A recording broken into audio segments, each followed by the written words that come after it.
Welcome back to the Deep Dive. It is Sunday morning, February 1st, 2026. And I have to ask, did you make that classic mistake? Did you open your portfolio app before you even had your first cup of coffee? Because if you did, I am truly sorry. It is a sea of red out there. It is a brutal morning. There's really no other way to put it. Brutal might be the understatement of the year. I mean, Bitcoin has officially slid below 84,200.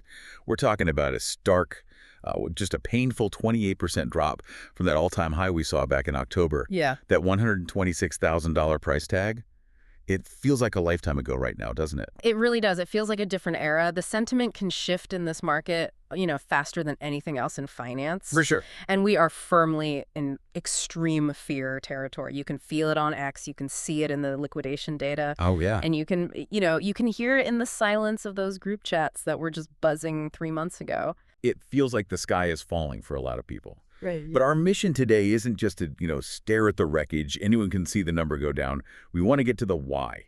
Is this a total collapse, crypto winter 2.0, or is this what some analysts are starting to call the great asset shift? And that is the question of this cycle, right? Because the price action looks ugly on the surface. But the on-chain data is telling a much, much more complex story. It's a story about who's selling, who is secretly buying, and why the tech sector, specifically this AI bubble, is dragging your crypto portfolio down with it. Okay, so we've got a roadmap. We're going to unpack the fear and greed index, hitting these historic lows, the link between Bitcoin and Silicon Valley's really bad week, and of course the institutional exodus from the ETFs. Plus, we have to talk about MicroStrategy, or Strategy Inc., I guess, because they're doing something pretty wild while their stock is hitting a 52-week low. There is a lot of signal to separate from the noise today. Let's start with the panic itself. We have to quantify it because scared is, it's subjective. Bitcoin is hovering around that $83,000, $84,000 mark, testing critical support. You mentioned the crypto fear and greed index. Where are we sitting exactly? We are sitting at a 20. So that's deep in extreme fear.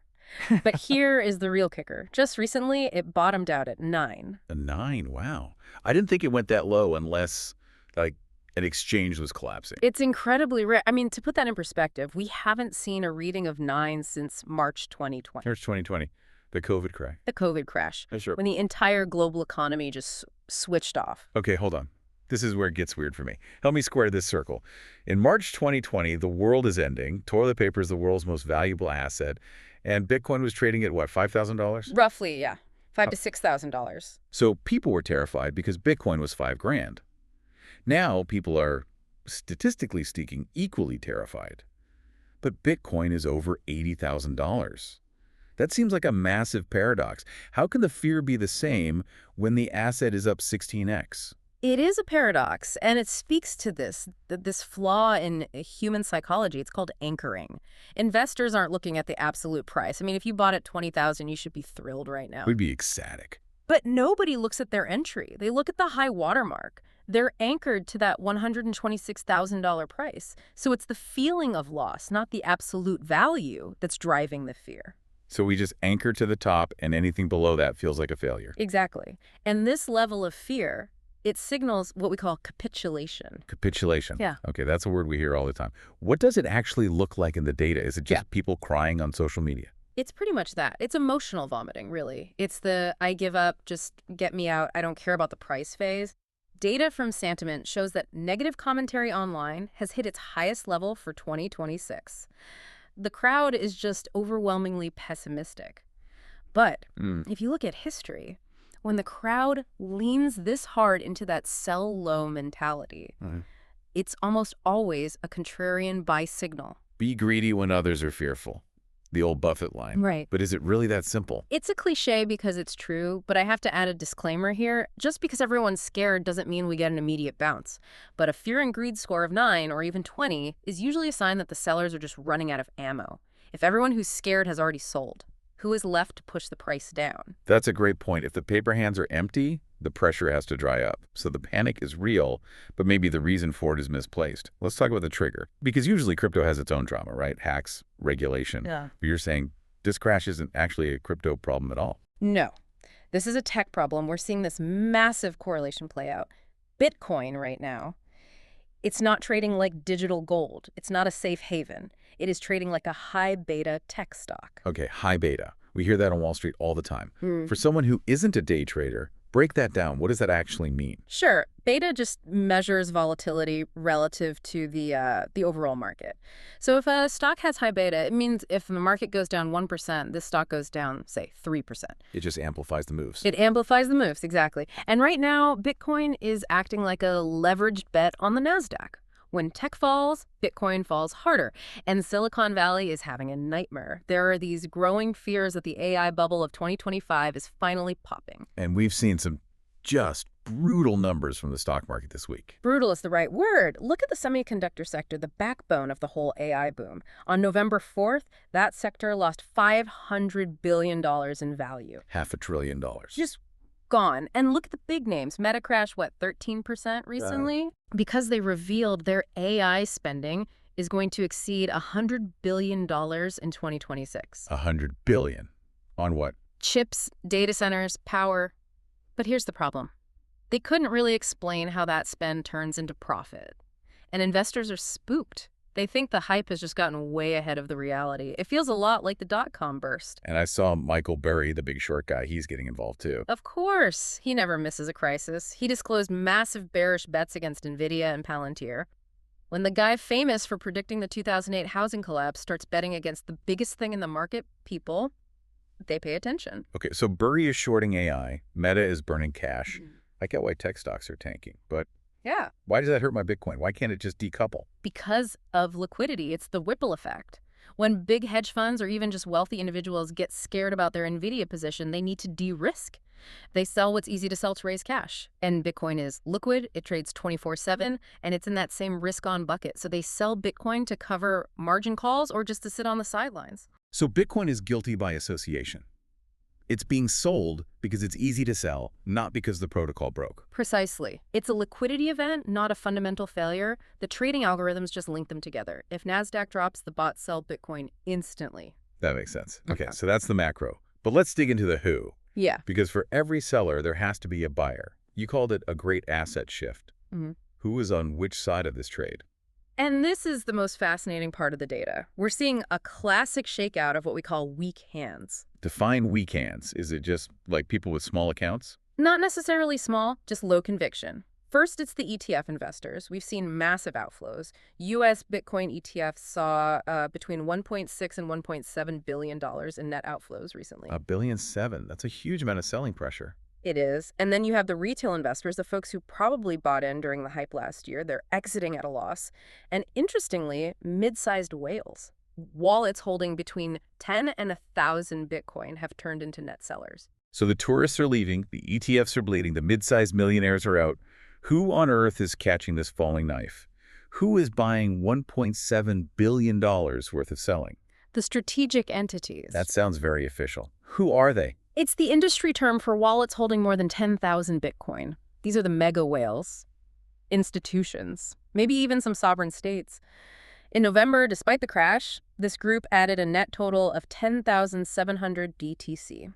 They are just absorbing the supply from the panic sellers. So the big fish are eating the little fish. It is the story of every market correction. But there is another group buying that might surprise you. The diamond hands. The really small retail wallets, less than 10 BTC, are actually accumulating during this dip. So the little guy and the mega giant are aligned, and it's the middle that's panicking. That is exactly what the data shows. It seems the true believers and the mega corporations see the same thing.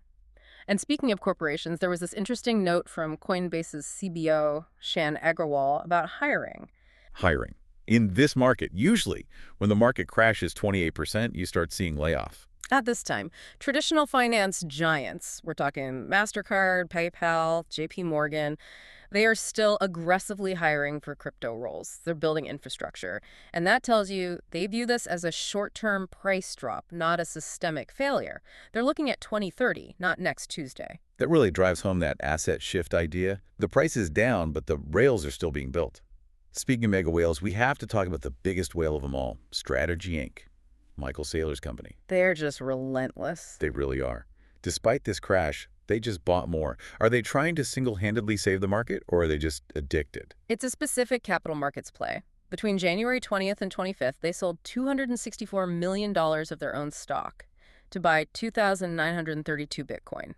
Their average price on that buy was around $90,061. Ouch. So even they are underwater on that recent purchase. On that purchase, yes. But look at their whole stack. They now hold 712,647 Bitcoin. Their average cost is around 76,000. So they're still in profit overall, but that margin is getting uncomfortably thin. That is just an insane amount of Bitcoin. But here's the problem. Their stock, MSTR, is getting absolutely hammered. It hit a 52-week low. It's down over 60%. Is Bitcoin dragging the company down with it? It's a double-edged sword. When you leverage your entire company on one asset, you soar when it soars and you crash when it crashes. MSTR is hovering just 5% above a critical breakdown level of $146. And there's this looming threat with the MSCI index, right? I've seen this floating around.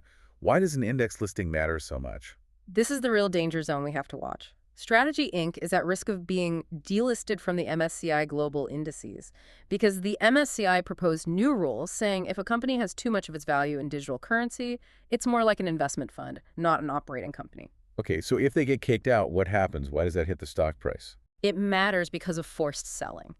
Think about all the passive index funds, the pensions, the 401ks that track the MSCI. They are required to hold the stocks in that index. If Strategy Inc. gets booted, those funds are forced to sell immediately. We're talking about a potential $2.8 billion of selling pressure hitting the market all at once. That would be a catastrophe for the stock, a death spiral. It fuels this whole debate. Is MicroStrategy's leverage a risk to Bitcoin itself? Critics like Peter Schiff are having a field day. Schiff argues their paper gains are diminishing, but analysts like Willy Woo argue his math is flawed. The tension is real, though. It's a high-stakes poker game, and sailors all in. Ah. Okay, so let's look forward. 2026. Is this a long winter or a bear trap? Give me the bear case. The bear case is technical and macro. Technically, Bitcoin is in what's called a death cross. That never sounds good. No, it doesn't. It's a lagging indicator, but traders watch it. It just means the short-term price average, the 50-day, has crossed below the long-term, the 200-day. It signals momentum has shifted down. If this $84,000 support breaks for real, the next technical target is $74,000. Another 10 grand off the price. And we still have the Fed to worry about. Always. Jerome Powell's term ends in May. Markets hate that uncertainty. We don't know who's next. Any policy error during that handoff, and risk assets will suffer. Okay, that's the doom and gloom. Now give me the bull case. Why shouldn't I sell everything and hide? What gives people hope for a rebound to 120K or higher? Well, despite the current price, the big predictions for 2026 are still bullish. James Butterfield at CoinShares is looking at a range of 120 to 170,000 this year. He says the supply shock from the halving is still playing out. That's a huge recovery. A 50 to 100% move from here. It is. And then you have the Super Bowl case. Charles Hoskinson, Cardano's founder, is predicting Bitcoin could hit $250,000 in 2026. 250. Based on what? His thesis is all about sovereign demand. Nation-states buying Bitcoin for their reserves, plus more institutions. If a G7 nation announces a buy, 250 becomes realistic fast. It feels like wishful thinking from down here at 84,000. Is there any hard data, any metric that says Bitcoin is actually cheap right now? There is one metric that is flashing a very, very strong signal. The MVRV Z-score. Okay, you got to unpack that for us. MVRV Z-score, what is that? Right, so think of MVRV as a way to check the market's temperature. It compares the current price of Bitcoin to what's called the realized price. The realized price is just the average price that every single Bitcoin last moved at. It's the cost basis for the whole network. So it compares the price today versus what people actually paid for their coins. Exactly. It tells you if the market is sitting on huge profits or huge losses. Right now, the Z-score is at minus 2.1. And is minus 2.1. Good. For a buyer, it is historically excellent. A score below minus 2.0 is incredibly rare. Since 2024, it's only happened on about 0.1% of all days. Wow. So 99.9% of the time, Bitcoin is more expensive relative to its cost basis than it is right at this moment. Correct. Historically, when the Z-score gets this low, it marks a major buying opportunity. It suggests the asset is deeply undervalued relative to what the average holder paid for it. So if you trust that metric, Bitcoin is effectively on a clearance sale. That's what the data suggests. But, as always, the data says undervalued, and the market sentiment just says panic. Which brings us right back to the start, capitulation. It does. I mean, to recap, we've got extreme fear driven by the tech stock rout. We've got retail and ETFs fleeing, But underneath all that noise, we have the strategic entities and the diamond hands accumulating. We have Wall Street building, and we have on-chain metrics screaming that the asset is undervalued. It really is a great asset shift. The coins are moving from the impatient to the patient. From the fearful to the convicted. It is definitely a test of your resolve. Yeah. If you're listening to this and your portfolio is deep in the red, it is so hard to stay rational. Your gut just screams, sell. That's human nature. We're wired to run from fire. But in investing, sometimes the fire is where the opportunity is. So here's a final thought for you to think about today. We talked about the Fear and Greed Index being at 20. History shows that buying when that index is in the single digits or low 20s usually pays off within 6 months. It's uncomfortable. It feels wrong in the moment. But if this great asset shift is moving coins from panic sellers to long-term whales, which side of that transfer are you on? That's the question that defines wealth in this market. Keep learning, watch the flows, and don't let the fear dictate your strategy. We will be watching that $84,000 level very closely this week. See you in the next deep dive.